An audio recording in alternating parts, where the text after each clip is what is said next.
আসসালামু আলাইকুম। গতদিন আমিনুস স্যারের বিদায় অনুষ্ঠান ঘিরে আমি একটা ভিডিও পোস্ট করছিলাম।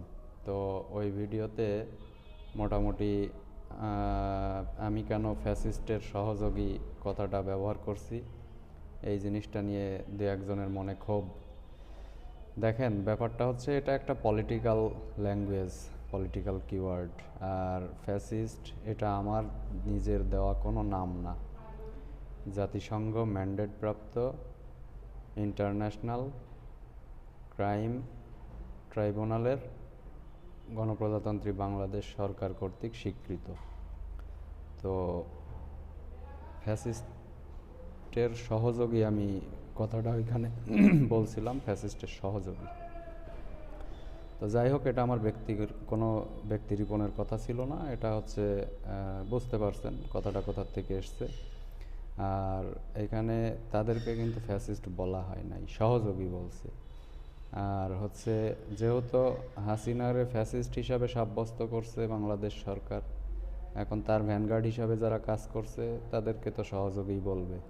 আচ্ছা, তো তারপরেও আমার এক ভাই কষ্ট পেয়েছে, বা আরও দুইজন বা আরও কয়েকজন হয়তো কষ্ট পাইতে পারে। তো এখন আমি ক্লিয়ার করলাম যে আসলে এই ফ্যাসিস্টের সহযোগী শব্দটা আমার না। তারপরেও যেহেতু গ্রামের স্বার্থে আমি, মানে ওনারা যদি কষ্ট পেয়ে থাকে তা আমি সেটার জন্যে দুঃখিত। কারণ ওই গ্রামটা এক হইতে হবে, টুডে অর টুমোরো হইতে হবে। এবং আমি হচ্ছে স্ট্রেট ফরওয়ার্ড স্বাধীনচেতা একটা ছেলে। আমি যেটা গ্রামে কথা বলে বুঝছিলাম এবং যেটার সত্যতা তো অবশ্যই আছে, আমার আগের ভিডিওটা আমি যেটা দিছি অবশ্যই সত্যতা আছে। তো যাই হোক, তারপরেও যারাই এই ব্যাপারটা নিয়ে মনক্ষুণ্ণ হয়েছেন তারা মনের কষ্ট রেখেন না। যেহেতু আমরা সবাই গ্রামের, আমিও গ্রামের সন্তান। তবে একটা জিনিস, আমি সবসময় ন্যায়ের পক্ষে কাজ করব। এতে যদি পুরো, মানে ন্যায় কথাটাই বলবো, এতে যদি পুরো গ্রাম আমার বাপ সহ একদিকে দাঁড়ায় যায়, আমি স্রোতের বিপরীতে যায়া অবস্থান নিব। এটাই হচ্ছে আমার ম্যান্ডেট, আমার স্ট্যান্ড ন্যায়ের পক্ষে থাকবে সবসময়। আর আরেকটা জিনিস বলি, দেখা যাচ্ছে আমরা ছোটোর থেকেই দেখছি এবং এখনও চলমান, সেটা হচ্ছে যে ওই গ্রামে বিশেষ করে বিশ্বাস পাড়ার, মানে সমস্ত কিছুতে ওই গ্রামের শুরু লগ্ন থেকে আজ অবধি এবং ভবিষ্যতেও চলমান থাকবে আশা করছি।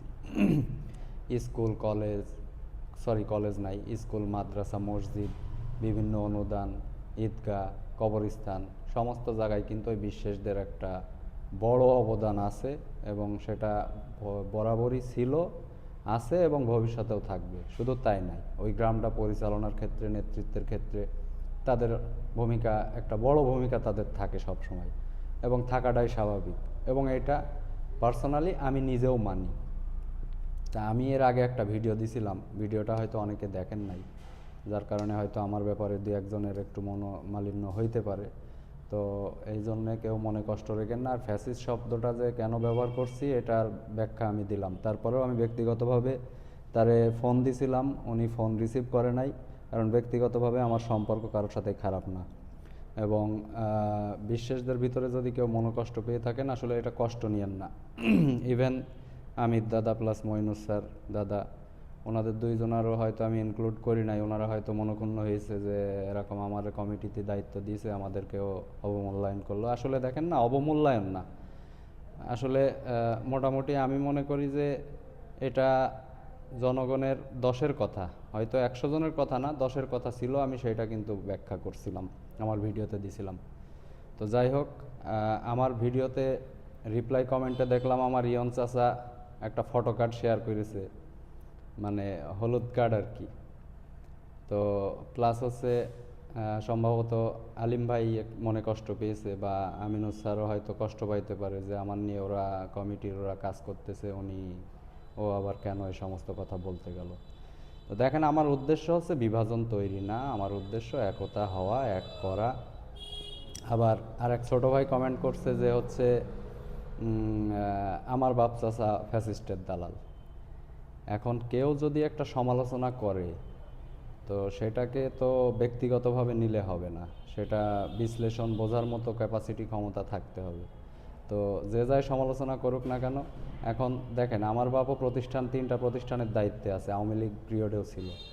তো এখন কেন হয়েছে সেটা সকলের মতামতের ঊর্ধ্বে যেয়েই তো হয়েছে।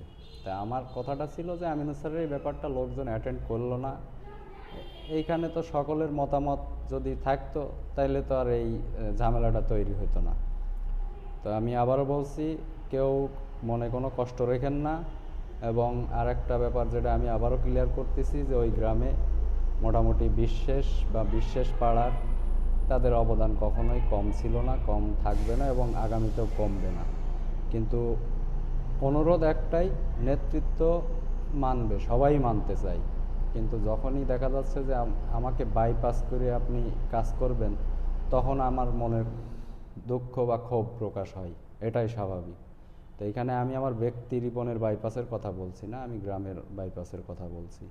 তো নেতৃত্ব আপনাদেরকে সবাই মানে, বা আপনাদের সেই ধরনের সক্ষমতা আছে গ্রামে, কিন্তু আমার যেটা দাবি, বা ওই গ্রামের অনেকেরই যেটা দাবি, যৌক্তিক দাবি, যে আপনারা সকলরে ডাকেন, সকলে আপনাদের মানবে, আপনারা সামনে ফ্রন্ট লাইনে থেকে কাজ করেন, কিন্তু সকলের মতামতের উপরে মতামতটাকে প্রাধান্য দেন, তাইলে ওই গ্রামে আর কোনো বিভক্তি থাকবে না।